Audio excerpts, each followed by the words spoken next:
My name is Lucas, and this story happened when I was in my second year of college. After the first year, I couldn't get a dorm room, so I searched for off-campus housing. The option I found was a co-op, part of a community of 3 houses, which was located somewhat near the university, but not exactly next to it. It wasn't the ideal place, but it was cheap, and there weren't many other options. Besides, I had a bike, so the extra travel time didn't bother me much. Most of the residents were students like me, but there were a few exceptions. Some were former students, 1 or 2 teaching assistants, and even older people who were returning to college to get their degrees later in life. However, the person who caught my attention the most was an older woman who lived in one of the other houses. By her appearance, she seemed to be in her 50s, though she looked older than that. She had gray hair and a slight limp, as if she had some back problems. She was extremely quiet, always isolated, and had a blank expression on her face. I assumed she had some connection to the university, maybe a professor or a former student, but no one explained anything, and I never asked. The first time I saw something strange was in the shared kitchen. That was already unusual, because the other 2 houses had their own kitchens, so I didn't understand why she was there. She wasn't cooking, eating, or even talking to anyone. She was just standing there while the rest of us chatted, prepared dinner, and listened to music. She didn't try to join in, just observing us with a vague expression. I looked at her a few times, and for a moment, I felt like she was looking specifically at me, though I knew that was unlikely. No one seemed to notice her presence, which I also found strange. Maybe they knew something I didn't. Later that week, I was doing homework in my room when I saw her again. I looked out the window, and there she was, staring up at me from below. To make matters worse, she wasn't on the sidewalk but in the middle of the street. It was getting late, and it was pretty cold, so she must have been freezing out there. I couldn't tell if she was looking at my window or just in the general direction of the house, but I had the feeling that she was specifically watching me. Don't know why I did this, but I waved at her, trying to be friendly. As soon as I did it, I regretted it immediately. She didn't wave back. Instead, she started jumping for joy a few times, as if she was excited, and then ran to one of the other houses, presumably hers. I felt a strange sensation. Not only did I recognize her, but now I was sure that she had been watching my room the whole time. And even if she hadn't, she now knew which room was mine. Later that night, I asked one of my housemates about her. He told me she had always lived there, and that I should just ignore her like everyone else. I asked more about her, but he really didn't know anything and just repeated what someone had told him when he moved in. That didn't seem right. So I started asking other residents until someone gave me an answer. One of the veterans in the house where she lived told me she had some connection to the university, was a bit eccentric, but had never had a history of violence or physical aggression.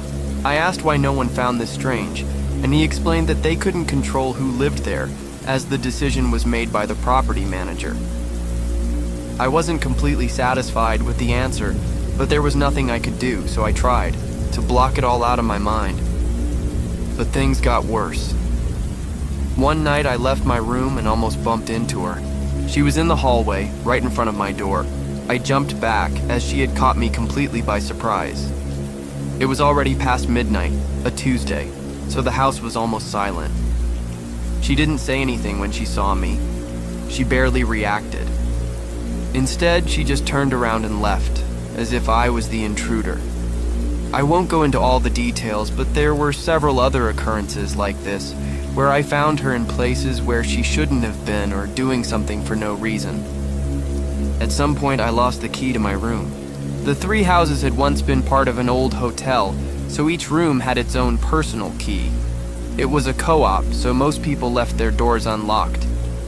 But I couldn't sleep peacefully knowing that anyone could enter my room, so losing the key was a big problem. Everyone had a spare key, including me, but I was annoyed because I would have to make a copy, which would be an extra headache I couldn't afford at the time. A few nights later, I woke up in the middle of the night, not knowing why, but then I heard it. There was a faint noise coming from my closet, as if something was moving every 20 seconds. I'm not easily scared, and I definitely don't feel helpless in dangerous situations, so I decided to deal with it on my own. I got out of bed quietly and took a deep breath. I walked slowly to the closet, trying to control my breathing. My heart was racing. In a quick motion, I opened the closet door and screamed like a maniac. As I expected, there she was. With one of my scarves around her neck and wide eyes, she was holding a kitchen knife with her other hand. My scream startled her, and before I could react, she lunged at me with the knife. I screamed again, but this time it was a scream of pure fear.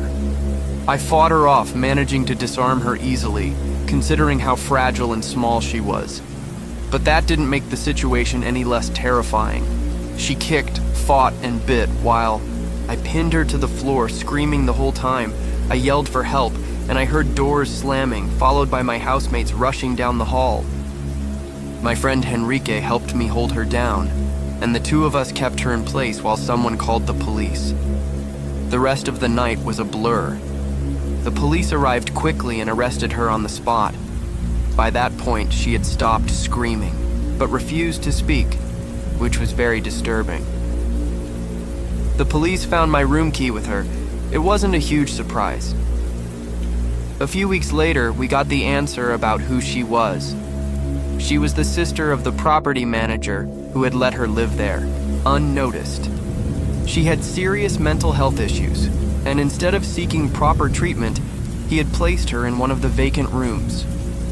The property manager was arrested for negligence and several other charges, and rightfully so. I honestly blame him much more for what happened than her. I know I feel sorry for her, but my compassion doesn't erase the fact that she tried to kill me. I could have lost my life that night. I have no idea why she seemed so interested in me specifically, but I can only hope something like that never happens to me again. I'm about to graduate, and I'll miss college, but I don't know if I'll ever be able to look back without remembering that night.